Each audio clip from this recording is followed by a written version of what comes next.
নমস্কার বন্ধুরা, গোপালে হেসেলে আপনাদের সবাইকে স্বাগত। আমার ফ্রিজে অনেক দিন ধরে একটা বাঁধাকপি পড়েছিল, তবে এটা এখন আর কেউ খেতে চাইছে না, ফেলে দিতেও খারাপ লাগছিল।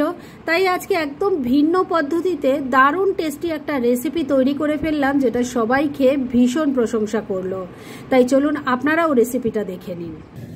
আজকে দুর্দান্ত স্বাদের এই ইউনিক রান্নাটা করার জন্য কড়াইয়ের মধ্যে অল্প জল নিয়ে গরম করে নিয়েছি। এর মধ্যে এবার অল্প নুন দিয়ে দিলাম। এবার এর মধ্যে দিয়ে দিচ্ছি একটু বাঁধাকপি। আমি একটা ছোট সাইজের বাঁধাকপিকে একটু বড় বড় টুকরো করে কেটে নিয়েছি, সেটা এবার এই জলে দিয়ে দিলাম। জলের সাথে ভালো করে মিশিয়ে নিচ্ছি। এবার ফ্লেমটাকে মিডিয়ামে রেখে ঢাকা দিয়ে 3-4 মিনিট সময় নিয়ে বাঁধাকপিটাকে ভাপিয়ে নিচ্ছি। 3-4 মিনিট সময় নিয়ে কুচানো বাঁধাকপিটা ভাপিয়ে নিয়েছি। এবার ঢাকা তুললাম। এবার গ্যাসটা বন্ধ করে দিলাম। আর এই ভাপানো বাঁধাকপিটাকে আমি এবার গরম জল থেকে তুলে নেব। আর তারপরে এটা একটু ঠান্ডা জলে ভালো করে ধুয়ে নিয়ে 2 হাত দিয়ে চেপে চেপে এই বাঁধাকপির থেকে জলটা ফেলে দিতে হবে, মানে এর মধ্যে যেন জল না থাকে সেই ব্যবস্থাটা করে নিয়ে তারপর ফিরে এসে নেক্সট স্টেপ দেখাচ্ছি। বাঁধাকপিটাকে যেমন বলেছিলাম গরম জল থেকে নামিয়ে নিয়ে তারপর ভালো করে ধুয়ে নিয়ে 2 হাত দিয়ে আবারও চেপে চেপে জলটা ফেলে দিয়ে একবারে শুকনো করে রেখে দিয়েছি। আর এবার এই রান্নার একটা মশলা বানিয়ে নেব। একটা নয়, অ্যাকচুয়ালি 2টো মশলা বানাবো। আর কি কি দিয়ে মশলাটা বানাচ্ছি সেটা আগে দেখিয়ে দিই। এখানে আছে কালো সর্ষে 1 টেবিল স্পুন, 1 টেবিল স্পুন পোস্ত আছে, 1 টেবিল স্পুন আছে সাদা তিল, এর 4টে কাঁচা লঙ্কা রেখেছি। ঝালটা অবশ্যই নিজেদের টেস্ট অনুযায়ী দেবেন। এই কটা জিনিস দিয়ে একটা মশলা তৈরি হবে। প্রথমে শুকনো বেটে নেব আর তারপর পরিমাণ মতো জল দিয়ে বেটে একটা মিহি পেস্ট তৈরি করে নেব। আর তারপর এই যে এখানে দেখতে পাচ্ছেন একটু চীনা বাদাম রেখেছি, ড্রাই রোস্ট করা আছে। এই মশলাটাকে কিন্তু মানে এই বাদামটাকে আলাদা করে বেটে নেব, মিহি পেস্ট করে বেটে নেব। তাহলে এই দুটো মশলা তৈরি করে নিয়ে তারপর ফিরে এসে নেক্সট স্টেপ দেখাচ্ছি। মশলাগুলো সব বেটে নিয়েছি। এবার বাঁধাকপিটার মধ্যে এক এক করে মশলাগুলো দিয়ে দেব। প্রথমেই চীনা বাদাম বাটাটা দিয়ে দিলাম।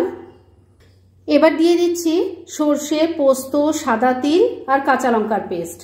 দিয়ে দিলাম অল্প হলুদের গুঁড়ো, অল্প একটু লাল লঙ্কার গুঁড়োও দিয়ে দিলাম। স্বাদ মতো নুন দিয়ে দিচ্ছি। ভাপানোর সময়ও কিছুটা নুন দেওয়া ছিল, তো সেই বুঝে নুনটা দিতে হবে। অল্প কয়েকটা দানা চিনি দিয়ে দিলাম। দিয়ে দিচ্ছি একটু কাঁচা সর্ষের তেল। এবার সবকিছু খুব ভালো করে মিশিয়ে নিচ্ছি। বন্ধুরা, আপনারা আমার রেসিপি দেখার সাথে সাথে আমার ফেসবুক পেজ গোপালের হেসেল, তাতেও ভিজিট করতে পারেন। ডেসক্রিপশন বক্সে লিংক দেওয়া আছে। সবকিছু খুব ভালো করে মাখানো হয়ে গেছে। এবার এই বাটিটাকে কিছুক্ষণের জন্য এক সাইডে রেখে দিচ্ছি আর ওভেনে কড়াই গরম করে ফিরে আসছি। এবার কড়াইয়ের মধ্যে অল্প একটু সর্ষের তেল দিয়ে গরম করে নিয়েছি। এর মধ্যে দিয়ে দিচ্ছি অল্প একটু কালো জিরে। কালারটা ভালো হওয়ার জন্য এই তেলের মধ্যেই সামান্য একটু কাশ্মীরি মির্চ পাউডার দিয়ে দিলাম। এবার মশলা দিয়ে মাখানো বাঁধাকপিটা দিয়ে দিচ্ছি। ফ্লেমটাকে মিডিয়ামে রেখেছি। এই ফ্লেমে তেলের সাথে বাঁধাকপিটাকে খুব ভালো করে মিশিয়ে নিচ্ছি। বন্ধুরা, এই রান্নাটা কিন্তু খেতে ভীষণ টেস্টি হয়। মানে অফ সিজনের বাঁধাকপি যখন এখন আর কেউ খেতে চাইবে না, কিন্তু এইভাবে রান্না করে দিয়ে দেখুন, গরম ভাত দিয়ে যখন পাবে না, পরে যখন বাজার যাবে বাঁধাকপি খুঁজে খুঁজে নিয়ে আসবে এই রান্নাটা খাওয়ার জন্য। সত্যি এটা এতটাই টেস্টি হয়, একবার ট্রাই করে দেখুন। তেলের সাথে মিশিয়ে নিয়ে বাঁধাকপিটাকে মিনিট 2 রান্না করে নিয়েছি। এবার ফ্লেমটাকে লো আর মিডিয়ামের মাঝামাঝি রেখে ঢাকা দিয়ে 2-3 মিনিট আবারও রান্নাটা করে নিচ্ছি। মিনিট 2 রান্নাটা করে নিয়েছি। এবার ঢাকা তুললাম, নাড়াচাড়া করে দিচ্ছি।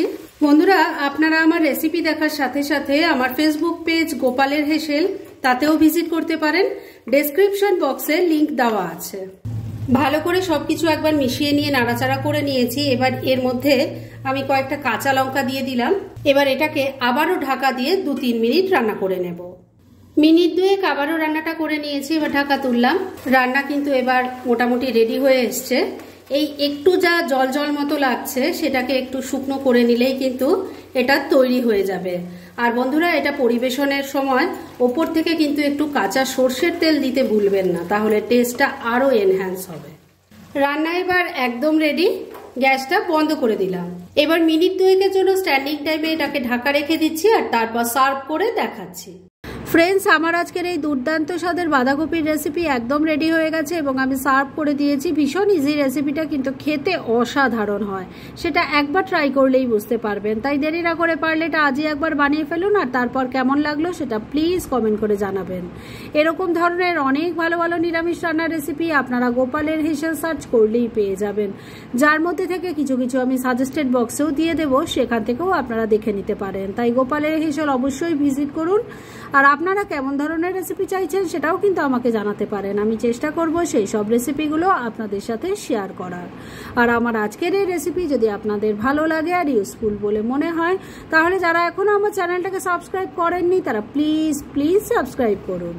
তাহলে আজকের মতো এখানেই শেষ করছি, পরদিন আবার এরকমই কোনো ভালো রেসিপি নিয়ে চলে আসব। আপনারা সবাই খুব ভালো থাকুন, সুস্থ থাকুন।